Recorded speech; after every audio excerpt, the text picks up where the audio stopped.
On a démarré par le sujet de la donnée. C'était le début de notre matinée, en se disant que le problème auquel nous avions à faire face était l'acculturation de la donnée de notre société, en particulier en France, où il semblait qu'il y avait un déficit de ce point de vue-là, et que c'était un enjeu majeur pour nous d'y travailler. On s'est ensuite posé la question de l'ownership, c'était le terme anglo-saxon employé, donc la réappropriation par chacun d'entre nous de ces données, qui nécessite, un, la compréhension, deux, j'ai oublié c'était quoi, le consentement, merci, le consentement, et trois, la protection des données. On s'est après posé la question de la gouvernance de cette donnée, puisqu'elle est multiple, elle est à la fois individuelle, collective, commune, etc. Et même, on a émis l'idée qu'il nous fallait un chef du village de la donnée. Voilà. D'ailleurs, un propos qui avait été tenu lors des SBTS, également sous la terminologie du préfet des API. C'est moins joli que le chef du village de la donnée. Et puis, ça nous a conduit, évidemment, à parler de démocratie et de l'impact entre le numérique et la démocratie, et se poser une question sacrilège s'il en est, c'est est-ce que la démocratie est la mieux armée, finalement, pour nous permettre d'avancer dans cette voie-là face aux dictatures qui sont plus déterminées que nous. Et on n'a pas répondu à la question, mais on a au moins posé la question.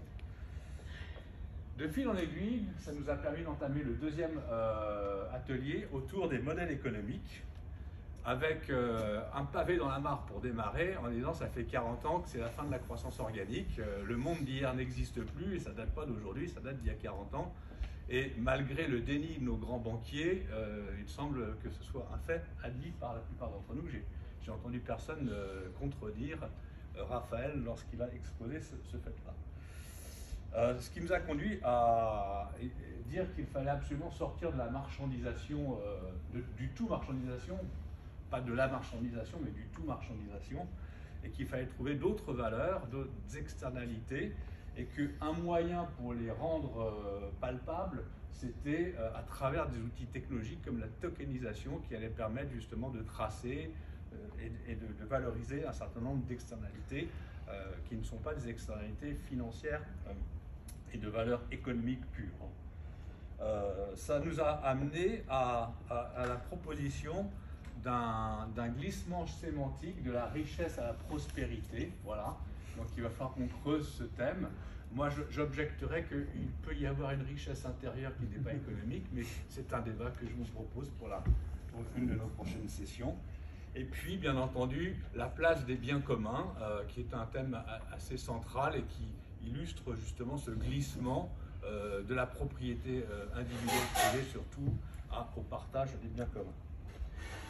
Ceci nous a amené, et vous allez voir qu'on part de la technique, après on est dans l'économique, on va glisser progressivement vers un peu plus, on s'élève dans l'abstraction, puisque là on a entamé un débat sur la symbiose.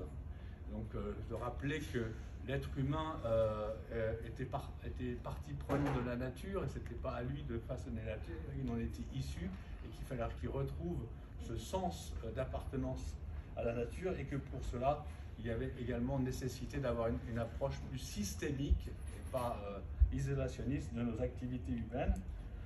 Nous avons posé la question un peu rhétorique de savoir si on devait faire la nature dans la ville ou la ville dans la nature. Voilà. Ce qui nous a amené à parler d'agriculture urbaine. Un point intéressant, parce que c'est peu mentionné, et tu as eu raison, Emmanuel, de pousser sur ce cycle de l'eau, parce que c'est vrai que lorsqu'on parle du numérique, l'eau et le feu, l'eau et le numérique, c'était pas évident. On voit la place centrale, et ça a bien été rappelé par Allèle, la place centrale de l'eau dans la vie humaine, et qu'il y a des choses importantes à faire. Donc ça nous a repositionné les questions. Et puis, cette dernière table ronde, sinon je ne respecterai pas mon objectif des 2 minutes, on a glissé progressivement donc au sens et aux polices. Alors, pas à la police, aux polices, P-O-L-I-S, donc à la communauté des hommes et des femmes, en H, à la cité. Et donc là, on est sur un débat qui est effectivement à la frontière du politique, nécessairement, lorsqu'on parle de police.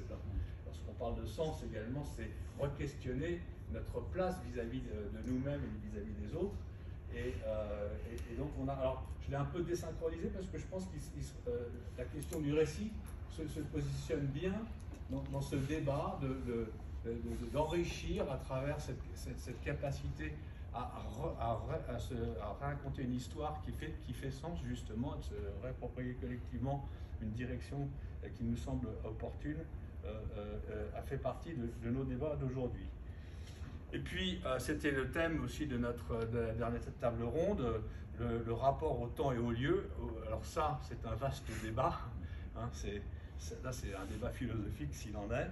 Et j'ai bien aimé, Silvio, la question du génie des lieux. Hein, c'est vrai que pour une organisation qui traite du bâtiment et de la ville, cette question du génie des lieux, je pense que c'est un riche concept à retravailler.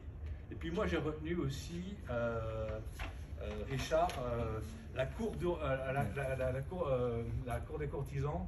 Non, c'est le livre les livres de courtisans de la cour d'Urbino, alors que je n'ai pas lu, bien entendu. Enfin, bien entendu, non, je ne l'ai pas lu, malheureusement. Et que j'ai été regarder vite fait sur Wikipédia. Il est disponible. Qui est disponible, voilà. Donc je vais essayer de tenter de lire. Et moi je dirais que peut-être qu'il faut qu'on passe du livre du partisan de la cour d'Urbino au livre du Sapiens Numericus. Voilà. Donc pourquoi j'emploie Sapiens plutôt que Homo? Sapiens, c'est le sage, donc on est de la race de l'Homo sapiens sapiens. Donc Sapiens Sapiens Numericus, c'est comment on peut aborder la question du numérique avec sagesse, avec philosophie, en lui redonnant du sens et un intérêt collectif et bien entendu individuel. Donc voilà, je ne veux pas être trop long. Est-ce que vous avez d'autres choses à dire? Voilà. L'incarnation. L'incarnation, oui, ben voilà, ouais, l'incarnation. Bon, j'ai plein de choses, mais mes 2 minutes sont écoulées. Merci.